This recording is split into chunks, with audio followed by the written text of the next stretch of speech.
നിങ്ങളെ ഡിസൈനിങ് ടീമിനെ സമ്മതിക്കണം. Thank you. എന്താ പറയാൻ എനിക്കറിയില്ല. വളരെയധികം കഷ്ടപ്പെട്ടിട്ടുണ്ട്. ഇന്നലത്തെ ആ ഫുള്ള് കളർഫുൾ ആക്കിയത്, നമ്മൾ പ്രോഗ്രാം കളർഫുൾ ആക്കിയത് നമ്മളെ ഫുൾ സ്ക്രീനിൽ നമ്മളെ ഡിസൈനിങ്ങുകളും കാര്യങ്ങളായിരുന്നു. അപ്പോ നല്ല ബുദ്ധിമുട്ടിച്ചിട്ടുണ്ടെന്ന് അറിയാം. കാരണം 2-3 ആഴ്ച ആയിട്ട് നിങ്ങളുടെ ടീം നല്ല ബിസിയിലാണ്. എന്ത് വർക്ക് കൊടുത്താലും നോ എന്ന് പറഞ്ഞിട്ടില്ല എന്നുള്ളതാണ്. ചെയ്യുന്ന ടീമുകൾ നമ്മൾ കാണുന്നില്ല. ബിഹൈൻഡ് ദ കർട്ടൻ ആണ്. നിങ്ങൾക്ക് പ്രത്യേകിച്ച് ടെക്കിഫൈന്റെ വർക്കും ഉണ്ടാവും, ഇതുണ്ടാവും, ഒന്നിച്ച് വന്നായിരിക്കും.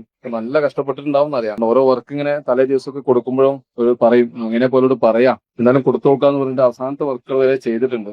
പല വർക്കുകളും ഇങ്ങനെ വൈകുമ്പോൾ നമുക്ക് ദേഷ്യം പിടിക്കാറുണ്ടായിരുന്നു. ദേഷ്യം പിടിക്കാറിനാല് അതൊന്നും ചെയ്തു തന്നാൽ പോരായിരുന്നു. പക്ഷെ ആ പെർഫെക്ഷനും ആ ഒരു ക്വാളിറ്റിയും ആ ഒരു ഇതും കോംപ്രമൈസ് ചെയ്യാതെ ചെയ്യുന്നതുകൊണ്ടാണ് വൈകുന്നതെന്ന് അറിയാം. അതിന്റെ റിസൾട്ട് പുറത്ത് കാണുമ്പോൾ പലരും ചോദിച്ചിട്ടുണ്ട് ആരായി വർക്കുകൾ ചെയ്തത്. പ്രത്യേകിച്ച് നമ്മളെ LED വാൾത്തൊക്കെ ചെയ്ത ടീം ചോദിച്ചു, നിങ്ങളെ ഡിസൈൻ ടീം നന്നായിട്ട് കഷ്ടപ്പെട്ടിട്ടുണ്ടല്ലോ എന്ന് ഇങ്ങോട്ട് പറഞ്ഞു. നല്ല വർക്കുകൾ കിട്ടിയിട്ടുണ്ടല്ലോ ചെയ്തിട്ടുണ്ടല്ലോ എന്നൊക്കെ പറഞ്ഞു. ഏതായാലും എനിവേ താങ്ക് യു.